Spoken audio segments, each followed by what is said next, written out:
सारखं म्हणा ना बाबा, जीव असल्यासारखं साधू साधू साधू,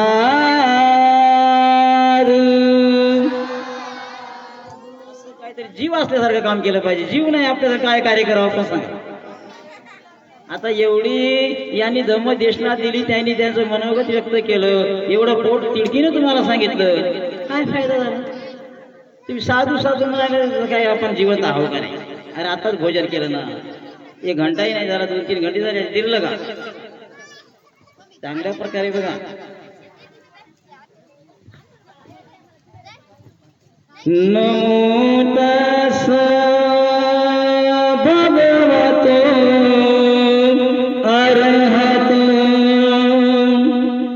सम्मा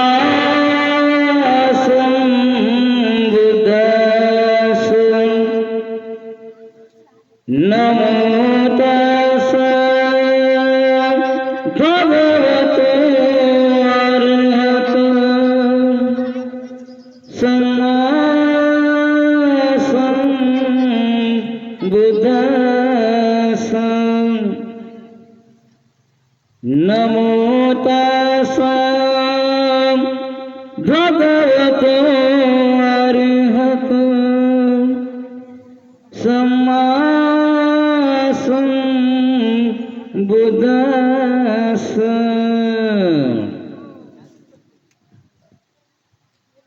महाकारुणिक तथागत सम्यक संबुद्ध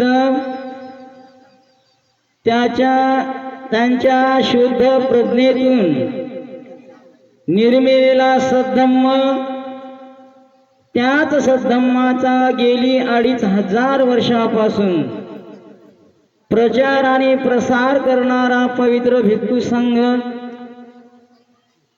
या तिन्ही रत्नांना त्रिवार वंदन.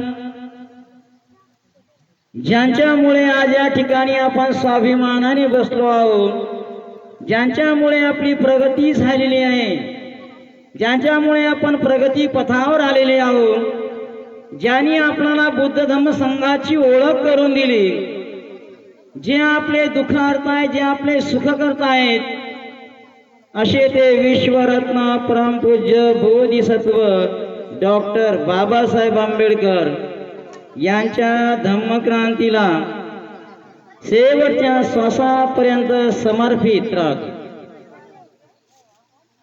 आज या ठिकाणी उपस्थित असलेला पवित्र भिक्खू संघ यांना सुद्धा त्रिवार वंदन करतो.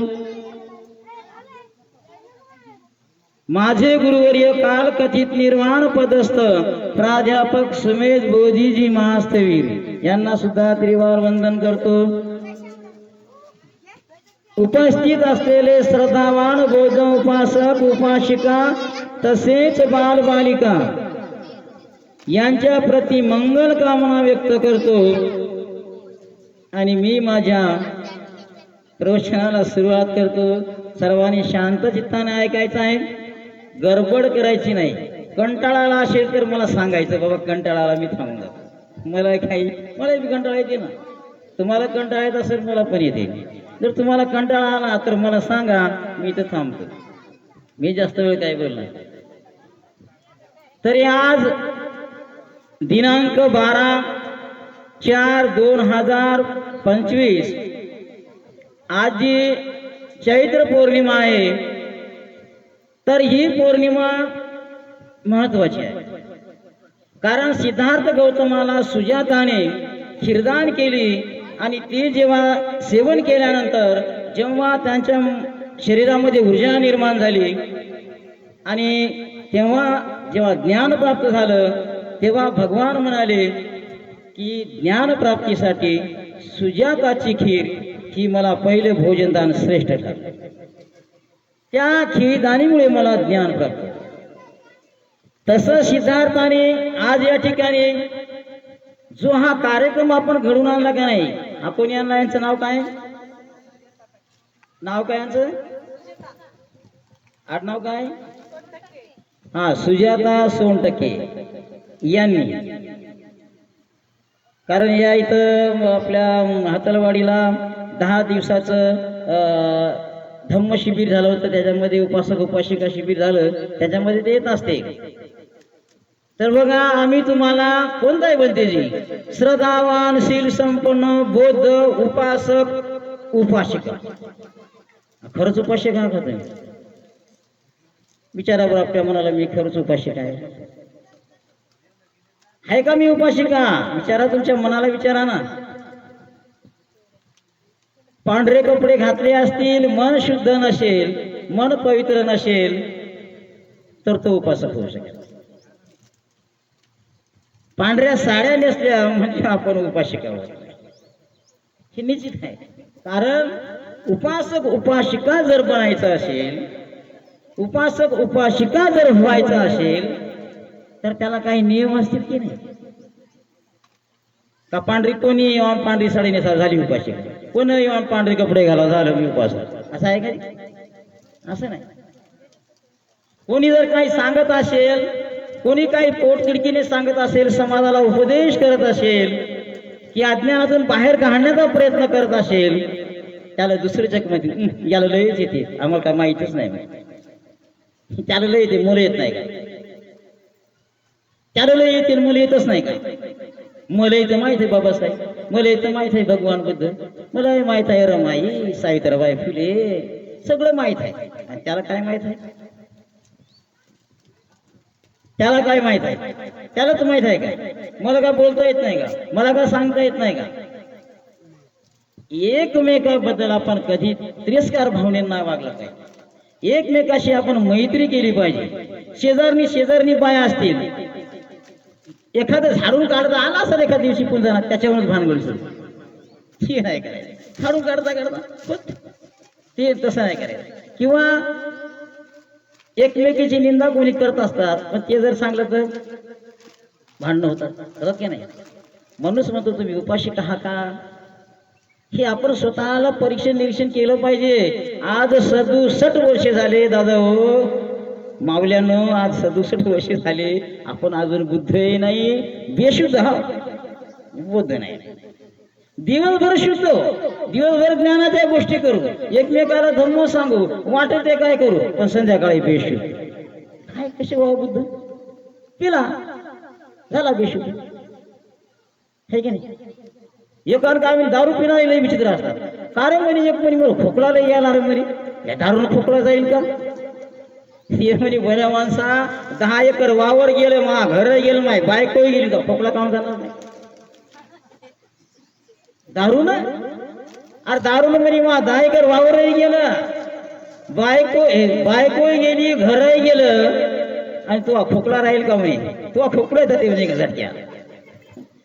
असे काही विचित्र प्रकार आहेत बघा.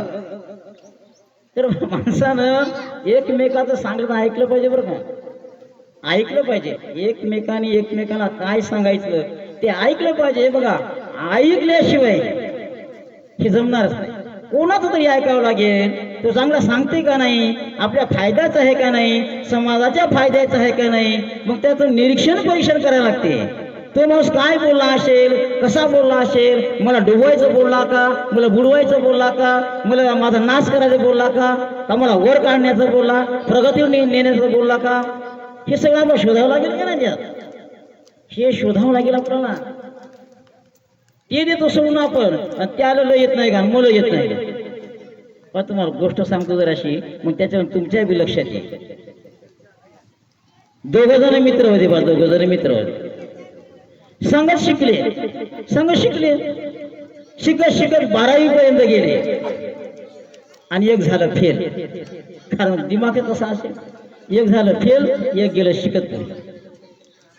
फेल झालं, त्यानं लग्न केलं, आणि मग आपलं तहसीलवर जायचा, पंचायत समितीवर जाय, जिल्हा परिषद जाय, लोकांना कोणा लोन काढून दे, गाडीचं काढून दे, बकरीचं काढून दे, किंवा म्हशीचं काढून दे, असं म्हणून लोकांजवळ पैसे लुटायचे, आणि घरी बाजार करून जायचं आणि बायकोच्या पुढे टाकायचं.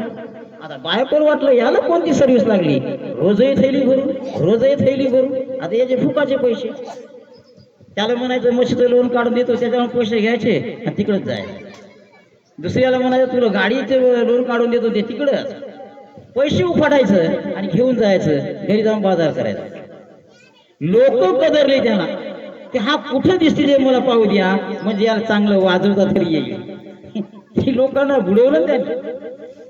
मग हा लोक याला पाहायच्या मागे, पण याला एकदा काय झालं, हा चालला रस्त्यानं मागून तो पोरगा शिकून शिकून कलेक्टर झाला, त्याने लग्न केलं. मग हा मित्र दिसला म्हणून तो गाडीच्या जवळ आणा गेला, त्याने मागं करून पळाला. अरे बापा म्हणे, कलेक्टरची गाडी यायची माझ्या मागे लागली. हा पुढेच पळाला. त्याने अरे थांब, आता गाडी होती ती, त्याला लगेच पुढे नेली. अरे थांब म्हणे, त्याला म्हणे राजा आपली किती दिवसाची भेट नाही म्हणे, आपण दोघ जण मित्र हो म्हणे, 12वी पर्यंत शिकलो, तू फेल झाला म्हणून सोडून दिली, मी पुढे पुढे शिकत गेलो, आज कलेक्टर झालो. ते म्हणे फार चांगली गोष्ट झाली म्हणे, आपल्या दोघांची भेट झाली. पण म्हणे उद्या आपल्या घरी दोघाही नवरा बायकोनं जेवणासाठी यायचं. काय म्हणे, उद्या आपल्या घरी दोघांनाही जेवणासाठी यायचं. तेवढं काय हरकत नाही बा. आता मित्र म्हणल्यानंतर हा गेला, मस्त याने 2 थैल्या आपल्या 2-3 बकरे कापले, यानं पैसे उफाटले आणि चांगल्या 2 थैल्या भरल्या आणि नेल्या. बायकोला म्हणे आजचा सुंदर स्वयंपाक करतं म्हणे, की उद्या कलेक्टर त्याची बायको येणार आहे म्हणे, माझा मित्र, स्वयंपाक फार सुंदर झाला पाहिजे. ते म्हणे टेन्शनच घेऊ नका, कारण बायकोही सुंदर होती त्याची, तुम्ही टेन्शन घेऊ नका म्हणे, स्वयंपाक एकदम सुंदरच. आताही सुंदर होते म्हणा, स्वयंपाक होत नाही आता काही नाही, आताही सुंदरच करा. आता पहिल्या ज्या महिला होत्या त्या भाकरी टाकायच्या, ती भाकर फुगायची. आताची महिला भाकर टाकते, ती भाकर नाही फुगत, ती बाईच फुगते. भाकर नाही, ती उलट झालं. आता उलट झालं ते सगळं. पहिल्या बाया त्या भाकरी करायच्या, चुलीला लावायच्या, ज्वारीच्या भाकरी फर्र फुगायच्या, नरमगार राहायच्या. आता स्वयंपाक करता खूप असं जीव लावून करता, अशी पोळी करू का, तशी करू का, त्रिकोणी करू का, गोल करू का, 4 पुडद्याची करू का, 2 पुडद्याची करू, करून टाकता. पण ती चपटते, ती भाकर फुगत नाही, पण करणारीच फुगते. हे असं उलट झालं. हरकत नाही, चांगली गोष्ट आहे, असं काही नाही. तर बघा, त्याची बायको सुंदर, ती म्हणे स्वयंपाकाबद्दल काही टेन्शन घेऊ नका. बर, आता हा गेला उद्या, आज पोळ्या करून ठेव म्हणे, चांगल्या पुरणपोळ्या. बर, आता शेजारी एक म्हातारी होती, त्या आईसारखी आपली बसलेली म्हातारी, घरीच राहत नाही. ही उठली आणि गेली त्या आई जाई, म्हणे आई डाळ कशी शिजवतात. आता हिला माहीतच नाही ना, पुरण कसं करा, पोळ्या कशा करा. ही म्हणायची हो काय टेन्शन घेऊ नका, नवरीला सांगलं काय टेन्शन घेऊ नका. तिला वाटलं हे गेला तर मी आईला विचारतो. गेली, ती म्हणे डाळ कशी काय शिजव. ती म्हणे काय नाही म्हणे, पातेलं घ्यायचं आणि त्याला चांगलं धुयायचं, आणि वरून असं काही ते, आता चुलीवर होतं पहिलं, वरून असे काही ते राख लावून लावतात ना, खराब होऊ नये म्हणून. आता चुलीवर ठेवायचं म्हणे पाणी टाकून, ती उकळ आलं की डाळ धुवून टाकून द्यायची म्हणे. हे तर मला येते म्हणे. काय म्हणे ती, त्या म्हातारीने सांगलं हे तर मला येते म्हणे. मग तसंच कर म्हणे. गेली, केलं तर तसं, डाळ शिजली. म्हणे आजी डाळ शिजली म्हणे, आता काय करू. तर म्हणे बाई ती डाळ काढ आणि त्याला चांगलं असं कूट म्हणे बारीक कर, आणि मग म्हणे त्यात म्हणे गुळ गिळ टाका, ते गुळ टाकता का साखर टाकतं, पुन्हा चुली ठेवून फिरवायचं म्हणजे पुरण. हे तर मला येते म्हणे. तसंच कर म्हणे. काय म्हणे, तसंच कर, हे पुरण तसंच कर. आणि बर केलं की तसं. आता म्हणे आजी पोळ्या करायच्या कसं करू. म्हणे पीठ मळ म्हणे. मग हे तर मला येते, मग मळ म्हणे. पीठ गीठ मळलं, मग म्हणे आता पोळ्या कसे करू. म्हणे अगं म्हणजे उंडा घ्यायचा, त्या आईने ऍक्शन करून दाखवली, तसं येणं पोळ्या सुरुवात केली. पण म्हणे पुढचं तुला माहित नाही म्हणे अजून. म्हणजे काय करू, पलीकडे उलह असते का नाही म्हणे चुलीवर. म्हणे हो, त्यात म्हणे मोठा गंज घे, त्याच्यात पाणी ठेव म्हणे अर्ध, इकून भाजले की त्यात टाकून दे. म्हणजे हे तर मला येते. तसंच कर. काय म्हणे, हे तर मला येते. तसंच कर. तिला खरंच ठेवलं तिकून, आणि इकून पोळ्या करत आहे. पोळी भाजली, चांगली तयार झाली की त्या पाण्यात सोडून दिलं. सगळा स्वयंपाक तिनं त्या पाण्यात सोडून दिला. पुन्हा गेली आजीजवळ. आजी म्हणे तू म्हणलं तसं केलं. तिने शाबास बेटा म्हणे, फार सुंदर केलं म्हणे. आता दुकानावर जाय म्हणे, एक मिठाची पुडी आण, त्या सगळी टाकून दे आणि फिरून ठेवून दे म्हणे. म्हणे हे तर मला येते. मग तेच कर. आणली तिने मिठाची पुडी, टाकली त्याच्या, फिरवून अशी ठेवली. सगळं खारट करून ठेवलं. मग आला नवरा, कलेक्टर आला, बसले जेवायला. म्हणजे वाढ पोळ्या, म्हणजे टेन्शन घेऊ नका, आज स्वयंपाक भारी करून ठेवलं.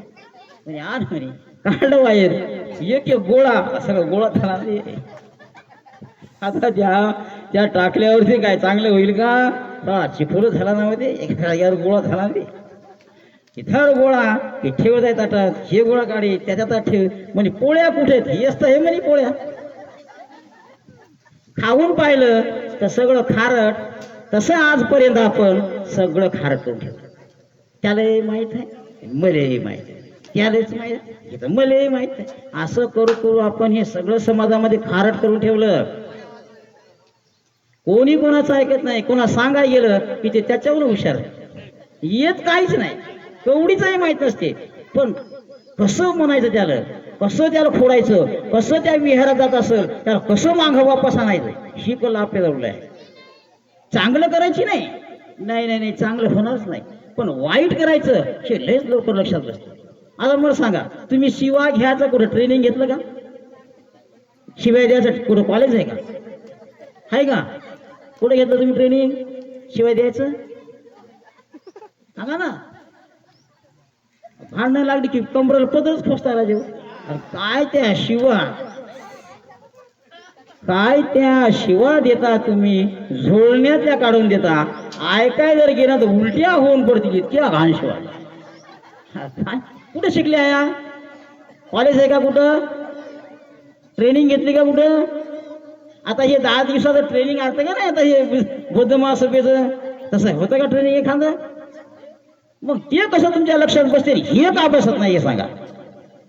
अरे तुम्ही ट्रेनिंग घ्या घेतले का नाही? मग तुम्ही उपासक उपासक आहात, मग तुम्ही तसे वागता का? त्या धम्माचं आचरण करता का? हे सगळं महत्वाची गोष्ट आचरणावर आहे.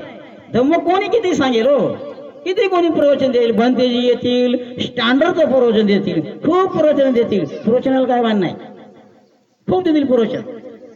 पण ते ऐकून, ते श्रवण करून त्याचं चिंतनमय करावं लागते.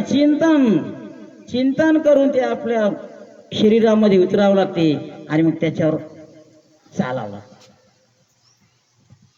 न तावता धम्मधरो यावता गो भासती, योचा पंपी सुत्वानं धम्मं कायेन पसती. जास्त बोलल्यानं धम्मधर होत नाही, बडबड केल्यानं धम्मधर होत नाही. धम्म थोडासा शिकायचा आहे, धम्म थोडासा शिकायचा आहे आणि त्या गाथेचं अनुकरण करायचं आहे आणि त्याच्यावर आपलं जीवन व्यापक आपल्या आचरणामध्ये उतरायचं आहे. त्याला म्हणतात खरं. थोडासा धम्म शिकून आचरण करायचं आहे, तो माणूस होतो धम्मधर. कोणी थोडी होते बडबड बडबड किती केलं, दिवसभर केलं, रातभर पाकळलं काही नाही सापडलं, काय अर्थ आहे का? तसं नाही. ते सुखानं जर तुम्हाला झोपायचं असेल, चांगल्या प्रकारे झोपायचं असेल, धम्मं चरे सुचरितं न तं दुचरितं चरे, धम्मचारी सुखं सेती अस्मे लोके परमे. तुम्हाला धम्म हे चांगल्या प्रकारे आचरणात आणावं लागेल, काय नाही. हा धम्म आचरणामध्ये आणायचा. मग तुम्ही जेव्हा आचरणात आणला तेव्हा मग मात्र तुम्ही सुखानं कुठेही झोपला. पुढे सुखानं झोपते मनुष्य, परलोकी या लोकी. तर ते आपण धम्म शिकलो पाहिजे का नाही? कोणी बसते असं, कोणी बसते असं, कोणी. आता हे पाहायला कसे बसले ते, एकाचे पाय उभे, कसे बसले तुम्ही असे. त्याचं म्हणणं आहे की सांग ना, काय सांगायचे भंती, काय सांगू दे आपण. आपल्याला काय करायचं भंती सांगायला कटाळा आला की ठेवून दे, आपल्याला काय करायचं. असं नाही, तुम्हाला धम्म चांगल्या प्रकारे शिकावं लागेल. बघा आता तुम्ही एवढ्या उपासिका बोलल्या का नाही, तर आम्हाला आनंद वाटला ना तो, की नाही नाही माझ्या समाजातले काहीतरी उपासक उपासिका नाही हो, त्यांना आता ते अभ्यास करायला लागले, धम्माचा अभ्यास करायला 4 शब्द बोलायला लागले, हिम्मत करून बोलायला लागते. हे मायेवर बोलणे सोपं नाही बरं का, याला हिम्मत लागते, ताकद लागते. नवीन नवीन बोलायला गेलं की इथून केस हालतात, तर आज अंगात गुदगुल्या द्यायच्या. कसं होते बाबा, काय बोलावं असं होते ते. नवीन नवीन तेच होते, कोणाले होते, आम्हाला झालं नाही थोडी.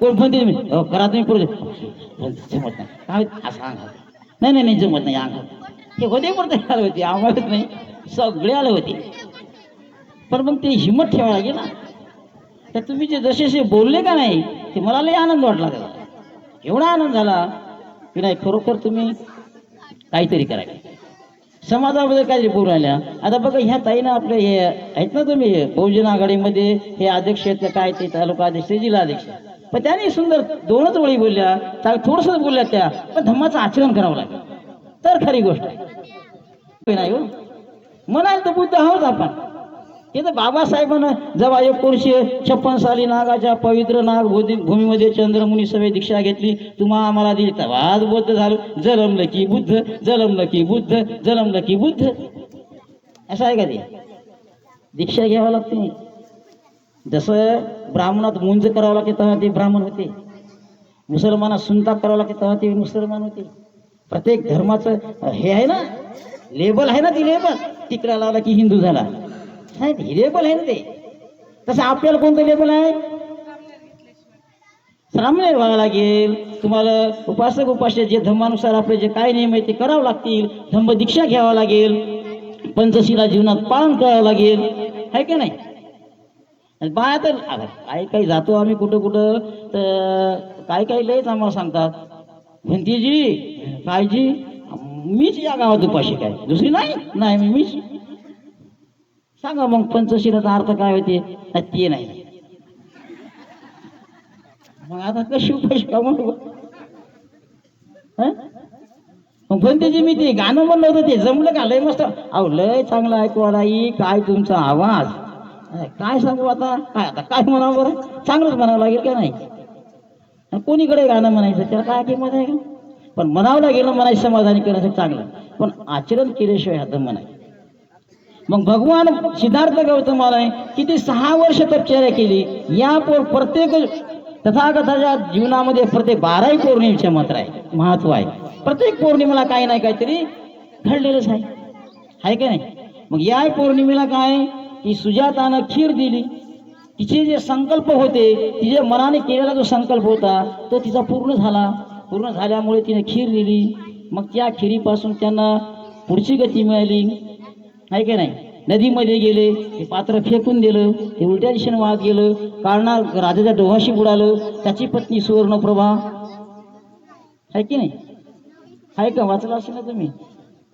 वाचलं त्यांना माहिती म्हणून मग तो वाचाल नाही तर मग काय करणार जयंतीला राजी होती नाचतात लोक काय नाचतात अरे बापा काय सांगावं दारू पिली की ह्या जिकडं तिकडं तिकडून इकडं जे नाचतात आणि काही महिला मंडळी नसते नाचायचं काय करणार बाबासाहेबांनी सांगलं नाचू नका रे डोक्यात घ्या डोक्यावर कशाला घेता तुम्ही नाचल्यानंतर जयंती चांगली होती का तुम्ही डीजे लावल्याने जयंती चांगली होती का अरे जेवढा पैसा तुम्ही जयंतीमध्ये खर्च करता ना तो पैसा जपून ठेवा तो तुमच्या दुसऱ्या कामासाठी वापरता आला पाहिजे विहार बांधायच्या कामी आला पाहिजे बंदी जे आपल्याला राहिले त्याला एखादी खोली बाथरूम बांधून देता आला पाहिजे हे सगळं दिलं सोडून उरलेले पैसे आणणारे बॉक्स पिया दारून खूप नाचा उद्या नाचले उद्या पाय तंगडे दुखले तेव्हा झोपले ते 14 एप्रिलच उठले मधात उठत नाही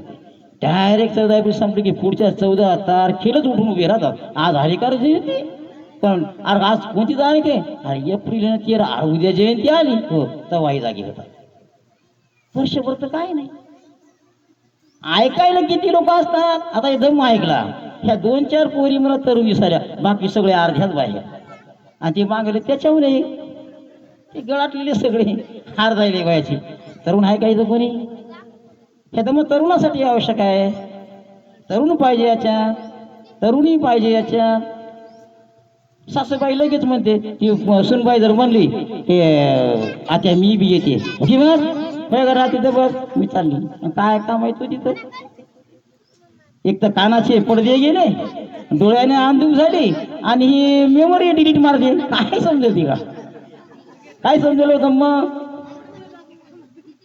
म्हाताऱ्या माणसाला तुम्ही आता ते काय समजेल मग त्याची मेमरी डिलीट मारते ना ते काही सांगा ती जाते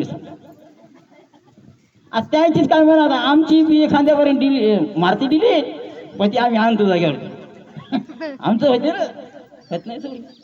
तर हे तरुणासाठी धम्म आहे, हे म्हाताऱ्या फाताऱ्यासाठी नाही. असंही पाहिजे ते बी नाही असं नाही, पण तरुण आले पाहिजे. आता असे जर मुलं आले पाहिजे असे, आता कोण्या गावात गेलं तर म्हणतात महाराज, आम्हाला महाराज म्हणतात. आता काय मग आम्हाला वाटते हे आमचं नव्हे, महाराज म्हणल्यावर काय म्हणणार आमचं हे आम्ही म्हणतो हे आमचं नव्हे. मग ते पुन्हा विचारतो बाबा बुद्धवाडा कुठं आहे रे, त्याला विचारतो बुद्धवाडा हेच तर आहे. मग महाराज कसा आहे, तू कोण आहे, मी बुद्ध सर. महाराज कसा काय म्हणणार, बोल जाऊ दे याला माहित नाही. वंदन करायचं माहित नाही, भंतीला काय म्हणावं तेही माहित नाही, कसं वंदन करावं तेही माहित नाही. हे आता शिकवावं लागते, असं वंदन कराव तसं वंदन कराव, ह्याला शिकवायचं काम आहे. मला इतके आपण मॅडासारखे झालो. बाबासाहेबांनी केव्हा धम्म दिला, 67 वर्ष आहे. सांगा बरं. तेव्हापासून आपण काय करतो, पैसा आला श्रीमंती आली मग तर कोणाचीच गरज नाही. पैसा आहे ना, ते पैशामुळं गर्व अहंकार वाढते, संपत्तीमुळं हे अहंकार वाढते ना. सौंदर्यामुळे बी अहंकार वाढते. मिलय गोरी, मिलय गोरी, मिलय गोरा, मिलय दुसरा आहे सुद्धा. उठला की आरसा, उठला की आरसा, इकूनही केस काढायचे, इकूनही केस काढायचे, काय काम आहे ते, हे धम्म आहे का? ते केस काढून करता काय तेही समजत नाही मला, त्याचा काय उपयोग आहे का? इकून एक इतकेच के एकच बट इथं आणि एक बट इकून, आणि मग बांधाय काय जागा नव्हती का इकडं, असले पाहिजे. हे आपण धम्म आपण शिकताना साधं सिंपल जीवन जगलं पाहिजे. मेकअप करून काहीच फायदा नाही. ज्यानं मेकअप केला असेल ना त्याला ताबडतोब धुवाळा वक्त ढॅक तोंड दिसते. काहून की जे ते मेकअप आणि जे केमिकल आहे ना ते या चेहऱ्याचा सगळा जे ओरिजिनल तुमचा जे चेहऱ्यावर तेज असते का नाही ते सगळं काढून टाकते. चला मजा कोटायली का, हे तेज काढून टाकते.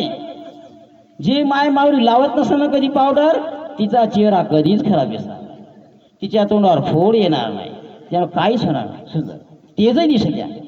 आता तुमचं ते जे केमिकल खाऊन टाकायला, पहिलंच तर खायला केमिकलच आहे आणि लावायला केमिकल, तर काय राहील तुमच्या शरीरात.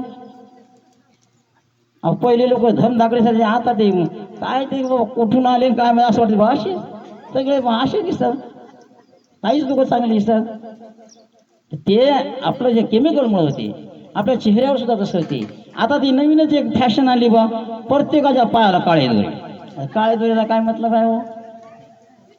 अरे ते गुलाबीचं प्रतीक अजून काऊन बांधता, ते गुलाबीचं प्रतीक आहे ना. तुम्हाला वाटते ते शिव आहे बा, हे नवीन बा आमची फॅशन आहे. फॅशन नाही ती. या पायर दोरा, या पायर दोरा, मला वाटलं काय लई बिमार बाई आहे का काय. मग विचारतो मग आई काय झालं, काय नाही बोलते, तब्येत चांगली आहे का, हो नाही पायाला दूर येत नाही. विचारलं काय बिमारी आहे, नाही तसं काय नाही. आणि कोणी कोणी म्हणते मी दिष्ट लागू नये म्हणून आहे. म्हणजे एवढे मोठे काळे केस काय आहेत, अरे दिष्ट तुम्हाला लागते उशा दोऱ्यात थांबते का, एवढे मोठे केस आहेत ना पुढे फेकायचे. हे पाय मला आता काय लागेल, दीट लागेल का त्याच्यावरती, काय कसे लोक काय करतात मला समजत नाही. म्हणून म्हणतो मी धम्म आपण शिकलोच नाही. धम्म ही संस्कृती कशी आहे माहित आहे का, आपल्या जे शरीर आहे ना तर याचं अंग प्रदर्शन करायचं नाही, हे करून आपलं हे असलं पाहिजे. आता तुम्हाला सांगतो, पहिले ब्लाऊज कोपरापर्यंत, रमाईनं कोपरापर्यंत ब्लाऊज घातले की नाही. सावित्रीबाई फुलेनं इथपर्यंत आहे. शिवाजी महाराजाची आई जिजाऊ तिचं पण ब्लाऊज कोपरापर्यंत आहे. आणि मग तिथपर्यंत होते, मग आली इथपर्यंत. डायरेक्ट झालं हे कोपरापासून डायरेक्ट इथं उड्यान घेतलं. इथून जे कापत कापत कापत कापत गेलं ती पट्टीच राहिली. अरे काय आपण कोण हो, बौद्ध धम्मामध्ये ही नाही पद्धत, बिलकुल नाही. अंग प्रदर्शन बिलकुल नाही. हेच तर शिकवायचं आहे तुम्हाला. हे सोडून द्या. बिलकुल सभ्यतेने दिसलं पाहिजे, सभ्य दिसलं पाहिजे, तर मग आपल्याला आपली संस्कृती आहे. बौद्धाच्या संस्कृती काही नाही. लिपस्टिक नको ना काजळ नको, आणि चांगल्या काळ्या भोर भव्य असा तो व ती पेन्शिल आणून त्याच्यावर. अरे काळ्या भोर पहिल्याच आहेत ना, त्याच्यात पेन्शिल घाला काय करता. अरे किती आम्हाला नजर पडते ना आमच्या नशीब बरं. एवढा उदाहरण द्यासाठी आम्ही जे पाहून ठेवतो आणि मग त्याचं उदाहरण दुसऱ्या प्रवचनामध्ये नक्कीच घेतो. म्हणून म्हणतो आपण धम्म शिकला पाहिजे. मग सिद्धार्थ गौतमाने जेव्हा ती खीर सेवन केली आणि त्या नदीच्या पात्रामध्ये सोडली, तेव्हा त्यांनी संकल्प केला की मला जर हे ज्ञान प्राप्त होत असेल तर हे उलट दिशेला वाद जाईल.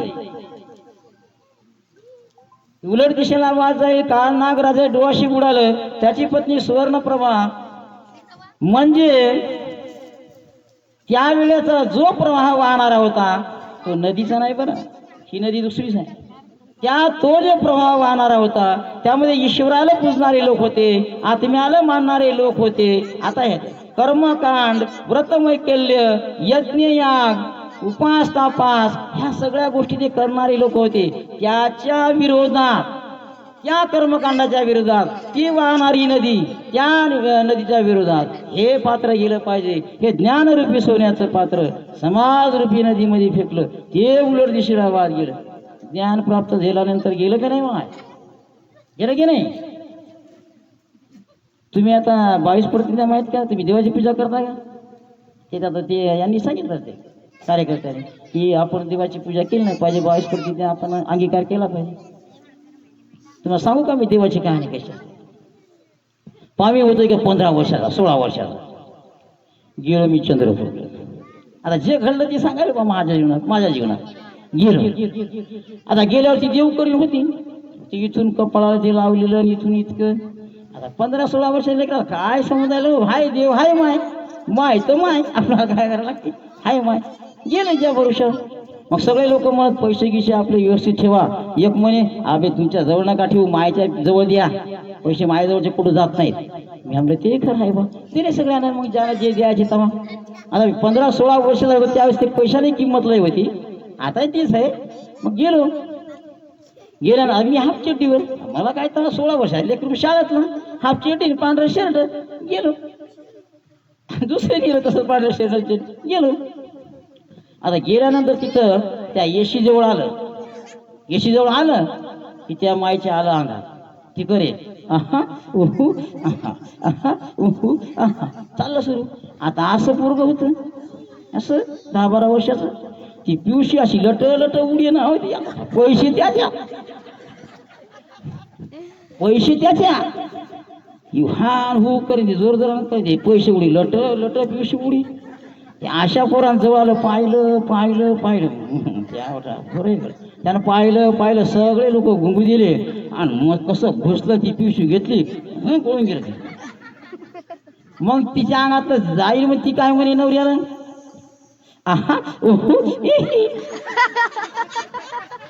आता अशी देव असतात काय सांगायला ती नवऱ्याला? तिला वाटलं माझ्या अंगातलं गेलं ते लोक खोटं समजतील. मग ती नवऱ्याला म्हणाय म्हणजे घेऊन पळालं म्हणून जायचे. चाललं काय समजायलं ते म्हणे माय लिंबू देऊ का लिंबू, ते म्हणे तिला काय समजेल. मग असे देव असतात का? असे देव तुमच्या हातात येतात का? काही लोक नुसते सोंग करतात, काही जे काय करतात सोंग करतात. अरे तिकडं ब्राह्मणाच्या, मारवाड्याच्या, तेल्याच्या, कोमट्याच्या कोणाच्या अंगात येणार भल्या माणसं, निर्वाशाच्या अंगात येणार. आपल्या इकडेच का आहे त्याचं, आपल्याच बाईच्या अंगात कसं गोष्टी. आचार नाही, विचार नाही, काही नाही, त्याच्या गोष्ट. या शरीरामध्ये किती घाण आहे तुम्हाला माहित आहे का? या घाणीमध्ये देव जाते का? म्हणजे निवड लबाड्या करायच्या, लोकांना फसवायचं, ह्या गोष्टी नाही करायच्या. बाबासाहेबांनी सांगलं अरे कोणत्याच देवदेवतेची पूजा करायचं काम नाही तुम्हाला, पंचशिलाचं पालन करायचं आहे. त्याच्यात सत्यता आहे, तेच तर खरा देव आहे. देव तुम्हाला शोधायचा असेल, देव तुम्हाला बनायचा असेल, पंचशिलाचं पालन करा, अष्टशिलाचं पालन करा, दान देत राहा, दान पारामिता करा, आर्य अष्टांगिक मार्गाच्या नियमाचं आचरण करा. सम्यक दृष्टी, सम्यक संकल्प, सम्यक आजीविका, सम्यक क्रमांक सम्यक व्यायाम, सम्यक समाधी, सम्यक स्फूर्ती, समाधीचा अभ्यास करा, ध्यान करायचा, हा तुम्हाला धम्म कळेल का नाही. उठलं की आम्ही बुद्ध, कोण आहो बुद्ध, काय येते काय नाही. कोण काय विचारलं माहिती फळानं फळ तिकडे मला काय माहित आहे, तिलाच पळवायचं. इथं झाली मुलं विचारायला, तू रोज विहार जाते ना, मग तिकडे जाऊन विचार. अशा या गोष्टी असतात. म्हणून धम्मामध्ये आलं तर आपण रोज धम्माचं आचरण करा ना, काम करा, कामाला गेले तिथं चर्चा करा, असं पाहिजे, दुसरं काहीच नाही. काम ही कुठं गेली, ती कुठं गेली, तिनं असं केलं, हिनं असं केलं, हे नाही. आपल्याकडे 3 बोटं असतात, तिनं ते केलं, ती अशी, ही अशी, तो तसा, ती तसा. अरे तूच पाहिजे कसं आहे, 4-3 बोट तुझ्याकडे आहेत ना, 3 पट नालायक आहेस ना तू. हे 3 बोट तुझे सांगतात, तुला 3 पट नालायक आहे, ते 1 पट असेल, तू 3 पट आहेस ना. हे आपण अगोदर सुधारायचं आहे. बघा, लोकाला धम्म सांगायचा असेल तर स्वतः आचरण करावं लागते, स्वतः आचरण केल्यानंतर सांगावं लागतं. अशा रिकाम्या गोष्टी तर कोणी करत. मला येते, मला येते, काय ते एक म्हणे, अहो काय म्हणे बुद्ध धर्मातलं सगळंच माहित आहे, सांगा बरं एखादं. ही काय वेळ आहे का म्हणे सांगायची, काय विचारावं त्याला, काय विचारावं त्याला, हे का टाइम आहे का मी सांगा. अरे मग सांग तू कधी बाबू, डबल काय भेटत नाही, त्याला वाटतं डबल भेटलं की पुन्हा विचारायचं. अशी लोक आहेत, नाहीत असं नाही, आहेत अशी. म्हणून म्हणतो आजची जी पौर्णिमा आहे, मग याच पौर्णिमेला सिद्धार्थ गौतमाने जेव्हा ते खीर सेवन केली आणि त्यानंतर त्याच रात्री त्याला 5 स्वप्न पडली. बघा, 5 स्वप्न पडली. मग सिद्धार्थ गौतमाला 5 स्वप्न पडल्यानंतर पहिलं स्वप्न आहे, तुम्हाला स्वप्न सांगतो, प्रत्येकाला स्वप्न पडतात. तुम्हाला स्वप्न पडते की नाही, पडते का नाही. स्त्री पुरुषाला प्रत्येकाला स्वप्न पडते. कोणाला भिडवणारं स्वप्न पडते, कोणाला शांत स्वप्न पडते, कोणाला वाटते मी आकाशात उडायला लागलो असं ते स्वप्न पडते, कोणाच्या मग सापच लागला की उद्या पाठ नारळ फोडायला चालल्या कुणी. म्हणजे आपली बुद्धी आहे ना तशी, सत्य शोधण्याची आपली बुद्धीच नाही ना. सत्य शोधता आलं पाहिजे. धम्म म्हणजे सत्य शोध घेणं आहे. धम्म म्हणजे सत्याचा शोध घेणं, हे धम्म आहे. धम्म म्हणजे काय, जीवन जगण्याची कला आहे. धम्म म्हणजे नीती आहे आणि आपल्याला शोध घ्यायचा, खरं काय खोटं काय, खरं काय खोटं काय हे पाहायचं आहे. तर त्याच्यातून आपल्याला शोधायचं आहे. प्रत्येक गोष्टीचं निरीक्षण परीक्षण करायचं आहे. ते इतराच्या कल्याणाचं आहे का माझ्या कल्याणाचं, सगळं पाहायचं आहे आपल्याला, तेव्हा ते समजते आपल्याला.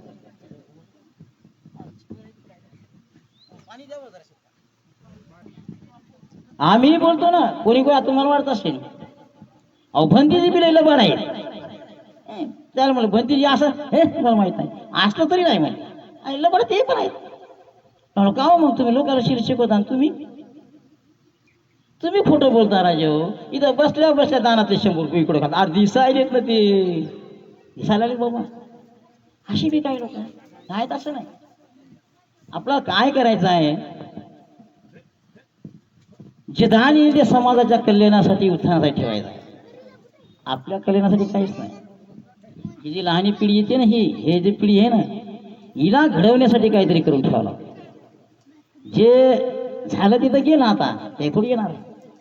पण आता ह्या पिढ्यांना बाबासाहेब भगवान बुद्ध कळायला पाहिजे, यांच्यासाठी करावं लागते. दानाचा उपयोग चांगल्या गोष्टीसाठीच केला पाहिजे, वाईट गोष्टीसाठी नाही केला. मग जेव्हा सिद्धार्थ गौतमाला पहिलं स्वप्न पडलं, ऐका, ज्याला माहित नसेल त्यांनी ऐका, सिद्धार्थ गौतमाला पहिलं स्वप्न कोणतं पडलं की या पृथ्वी तलावर त्याचं एवढं विराट रूप झालं की त्यांना वाटलं की मी एकटाच आहे या पृथ्वी तलावर.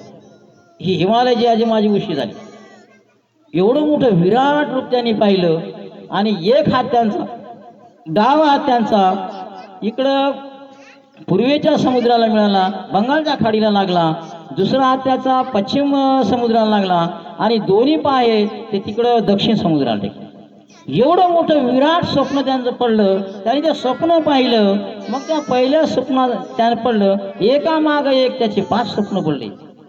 कारण 6 वर्ष तपश्चर्या केल्यानंतर त्यांना कुठलाच प्रकार दिसला नाही. त्यांना 6 वर्षामध्ये काहीच जाणवलं नाही, कुठलाच प्रकार दिसला नाही. म्हणून त्याने त्याग केला.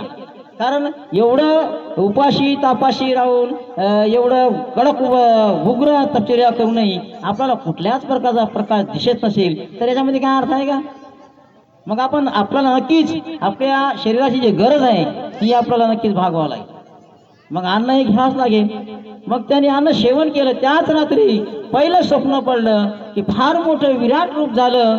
दुसरं स्वप्न त्यांना पडालं की या बेंबीतून एक झाड निघालं. तो इतक्या जलद गतीने वर वाढत गेलं, त्या आकाशामध्ये फैललं. त्याच्या ऐकू द्या, त्याने धम्म ऐकायसाठी झाला ना ते. बस रे भाऊ, बस तिथं ऐक, तू पण ऐक, चांगला आहे नाही, बसू द्या त्याला. तर मग दुसरं स्वप्न त्याने की आपल्या बेंबीतून एक झाड निघालं, इतक्या जलद गतीने ते वाढत गेलं, आकाशामध्ये गेलं, फैललं. तिसरं त्यांचं स्वप्न असं होतं की ते झोपलेले आहेत, पण त्यांच्या पायापासून ते गळ्यापर्यंत एवढे त्याच्यावर किडे आले, त्याचे डोके काळे आणि सफेद त्याचं शरीर, एवढे जंतू पायापासून ते गळ्यापर्यंत खूपच आले. त्यानंतर चौथं स्वप्न आहे त्यांचं, चारी बाजूनी रंगीबेरंगी पक्षी आले, त्यांच्या गोदमध्ये पडले, तर सगळे सफेद झाले, सगळे सफेद.